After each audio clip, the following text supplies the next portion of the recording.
ঘাম চাম বহি দেখোন তত নাপাওঁ ঘাম বহি তত নাপাওঁ হৈছে দেখোন আৰু আছে আৰু মানুহ হা দে হ'ব দে এনেও চিগুৱাই লাগিব দে আৰু গাইছ পাৰি আমি এতিয়া ৰ'ব আৰম্ভ কৰোঁ ৰ'দত বেছি ৰ'দ আহি আছে 11টা বাজিছে 11টাৰ পৰা আমি 12টা মানে খোৱা পালে হ'ল আৰু গাইছ 1 ঘণ্টাৰ ভিতৰত আৰু দেখাই আছোঁ আপোনাৰ লাষ্টৰখিনি একেবাৰে সুন্দৰ দিনটো 1 বছৰলৈকে আকৌ আমি এৰিম আৰু যদি আমাৰ সেইখিনি ৰুবা নহয় পানী বাৰু নদীত আইছি হয়তো পাৰিব পাৰোঁ চাই লওঁ হ'লে আপোনালোকে পাব নাপালে নাই সেই আৰু নেকি অঁ ঠিক আছে বৰমা হাঁহি উঠিছে মই এইকেইটা কথা পাই নাই গাইছ স্মৃতি ৰাখি থ'ব লাগে ঠিক আছে গাইছ মই লওঁ এয়া গাইছ এতিয়া আৰু নেক্সট আমি শেষৰখিনি দেখাই আছোঁ ফাইনেলি হ'ল গাইছ বা বহুত ৰ'দেই বা আজি নিচিনা ৰ'দ পোৱা নাই আৰু বাপ্পা আমাৰ আৰু শেষ যিহেতু আমি এটা ভঁৰাল বান্ধো খানাই দিয়ে বৰমাই সেইটো ধুনীয়াকৈ বান্ধি থৈ দিছে গতিকে সেইটো অলপ পানী ছিটিয়াই দিওঁ হাতৰ আৰু ভৰিৰ হাৰ তাৰপিছত আৰু শেষ মা লক্ষ্মী মাক গোটালোঁ আৰু যেই মা মহালক্ষ্মী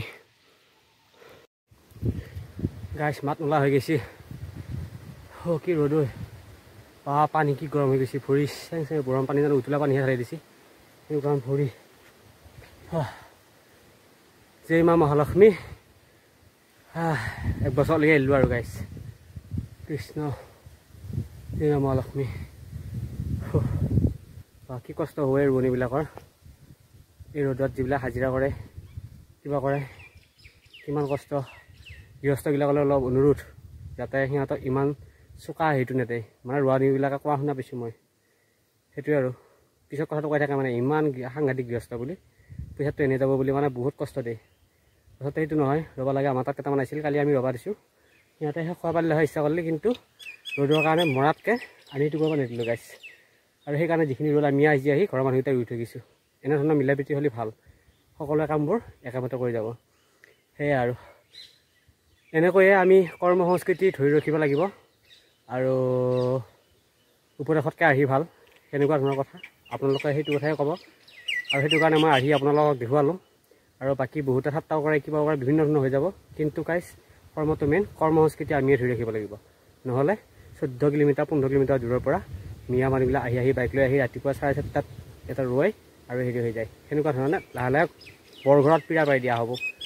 সেইটো কাৰণে বেয়া লাগি যায় আমি সেইকাৰণে এনেকুৱা কষ্ট কৰি আছোঁ গাইছ এনে আমি ৰ'ব পাৰোঁ ঘৰত আৰাম কৰি কিন্তু সেইটো কৰা নাই কাৰণটো বুজি পাইছে গাইছ কৰ্ম সংস্কৃতি আমিয়ে ধৰি ৰাখিব লাগিব কাৰোবাক হাঁহাতকৈ উৎসাহ দিয়ক এতিয়া মোকে বহুতে হাঁহি থৈ গৈছে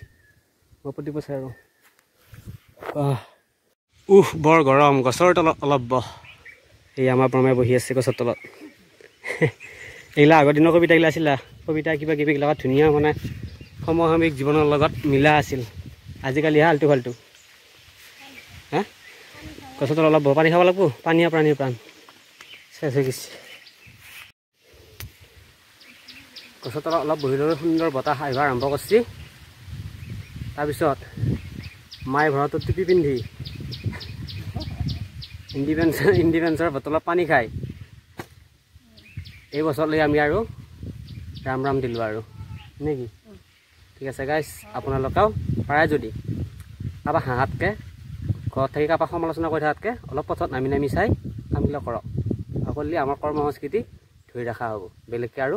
নহয় কথা সিমানে ঠিক আছে গাইছ বাই ৰ'ব গাইছ একদম মেইন বস্তুটো এতিয়াহে আছে আমি যিখিনি স্মৃতি জড়িত হৈ আছে আগতে গছৰ তলত অলপ বৰ নহয় গছৰ তলত অলপ ঘুমা আমিতো ঘুমাম মোৰ ধৰিত্ৰী আই চৰণতে দিবা ঠাই খেতিয়কৰ নিস্তাৰ নাই মাটি বিনে অসহায় দয়া কৰা দয়াশীলা মাটিকে সাৱটি ধৰি মাটিকে সাৰথি কৰি মাটিৰ বুকুত শুনি ঢালো জিৰণি পাহৰি ধৰিত্ৰী আই মোৰ আমাক তুমি নেৰিবা তোমাৰ চেনেহ বিনে আই আমি নিৰুপায় বৰদেউতাই আকৌ অলপমান চৰ্বত বনাই লৈ আহিছে গাইছ খায়ে লওঁ আৰু নে কি গাইছ ৰ'দ বৰষুণ কাটি কৰি ঘাম পেলাই চহ কৰি তোমাৰ বুকুত সোণ চপাও আনে নিয়ে কাঢ়ি ধৰিত্ৰী আই মোৰ